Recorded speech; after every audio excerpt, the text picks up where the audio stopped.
Ladies and gentlemen, we invite you to watch the English-Chinese news broadcast on the Central Television channel of Đồng Nai Province. During the working visit to the Kinyang Province on March 30th, Prime Minister Phạm Minh Chính inspected several important projects and construction in Phú Quốc City. During his visit to inspect the construction site of the status of President Ho Chi Minh on Phú Quốc Island, Prime Minister Phạm Minh Chính suggested that officials and workers adopt a three-shift, four-team schedule to ensure the quality and process of the projects. The Prime Minister instructed the Project Management Board to urge, inspect and resolve difficulties with all component projects and tasks requiring close coordination to complete the construction by April 30th of this year. Following this, the Prime Minister proceeded to inspect the Phú Quốc International Passenger Terminal projects. Currently, the main rig structures, wharves and wave barriers constructed by the 12 military regions at the contractor has been completed and are ready for use. The Prime Minister also inspected the temporary waste disposal area in Phú Quốc City, emphasizing the importance of waste and wastewater management for the environmental protection, which is crucial for the Phú Quốc sustainable development. The Prime Minister urged Kinyang Province to consider investing in centralized waste treatment plants in the short term and explore options for waste-to-energy plants in the long term. Vietnam's seafood export value for March is estimated at $653 million, bringing the total seafood export value for the first 3 months of this year to nearly $1.9 billion, an increase of nearly 2% compared to the same period last year. Among Vietnam's 15 seafood export markets, Japan, the United States, and China are the primary ones. It's worth noting that tension in the South China Sea are causing difficulties in the cargo transportation, affecting shrimp export to the US and the EU. However, Vietnam's shrimp export to the Chinese market are increasing due to favorable location and reduced logistics costs compared to the competitors like Ecuador, Indonesia, or India. Based on the Vietnam Seafood Development Strategy until 2030, with the vision toward 2045 approved by the Prime Minister, the seafood industry aims to maintain stability in exploitation with a target of 2.8 million tons by 2030, achieve a cultivated output for 7 million tons, and attain seafood export values of 14 to 16 billion USD. A delegation from the Vietnam Electricity Group (EVN) recently held a working session with the People's Committee of Đồng Nai Province regarding electricity supply tasks for 2024 and plan to enhance electricity saving efforts during the periods of 2023 to 2025. In the report presented during the meeting, Đồng Nai Power Limited Liability Company stated that, according to this year's plan, the company will implement the construction of 126 electricity projects across the province, with a total value exceeding 915 million Vietnamese dong. This includes 34 projects for the 110 kV power grids and 29 projects for the medium and low voltage power grids. Currently, many projects are facing procedural hurdles in the obtaining investment approval. This may potentially delay the implementation process of these projects, affecting electricity supply to the province.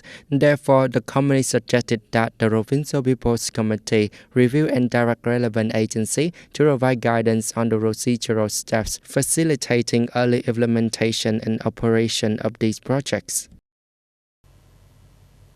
On March 30th, at the Sports Training and Competition Center of Đồng Nai Province, the Department of Culture, Sports and Tourism, the Provincial Civil Servants Union, and the Provincial Student Union collaborated to organize the launch ceremony of Đồng Nai 2024 Olympic Run for the health of the province people.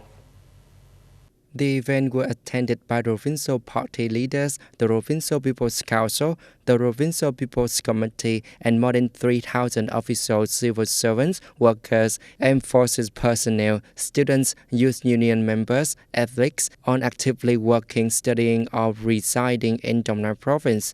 After the launch ceremony, many participants joined the collective run, starting from the Sports Training and Competition Center of the province and finishing at the same venue. revenue through the Olympic run. Official civil servants and all segments of the population were encouraged to continue participating in the sports activity, contributing to the improvement of the healthcare for the people.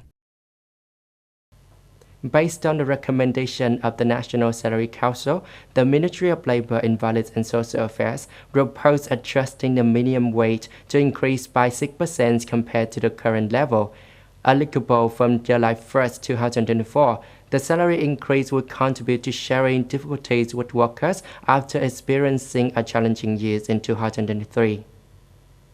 At the beginning of 2024, in order to share difficulties with the workers, many enterprises in Dong Nam province increased wages for the employees with a minimum increase of 100,000 Vietnamese dong per person. One of the companies is Tonkin Electric Vietnam. In January 2024, the company raised wages for all workers with the amounts ranging from 100,000 to 450,000 Vietnamese dong per person. Additionally, the company fully implemented policy to ensure that employees can work with peace of mind and foster loyalty to the company. Mr. Phan Tới Họ Hiệp, he says, raising the minimum regional wage is necessary for the workers because their lives are still very difficult and the cost of living is low. According to the Ministry of Labor, Invalid and Social Affairs, the minimum regional wage adjustment from July 1st will increase from 200,000 to 280,000 Vietnamese dong, equivalent to an average rate of 6% compared to the current minimum regional wage. This adjustment reflects a balance in sharing the interests of workers and businesses, paying attention to improving the lives of workers while also ensuring the maintenance, recovery, and development of the business operations. Accordingly, 100% of the members of the National Salary Council have unanimously agreed and recommended to the government to adjust the wage accordingly. Ms. Nguyễn Thị Tuyết, chairwoman of the Industrial Park Trade Union in Biên Hòa, Dong Nam Province, stated. According to Ms. Nguyễn Thị Tuyết, trade unions at all levels have rather opinions on workers and synthesize them for the General Confederation of Labor. The wage increase will help workers feel reassured in their work, she stated. We hope that the wage level will be even higher to ensure the income and stability of workers. According to a survey conducted by the trade union organization, currently, a worker's family spends about 10 million Vietnamese dong per month, while the average income is only close to 8 million Vietnamese dong per month. Therefore, increasing wages is absolutely necessary.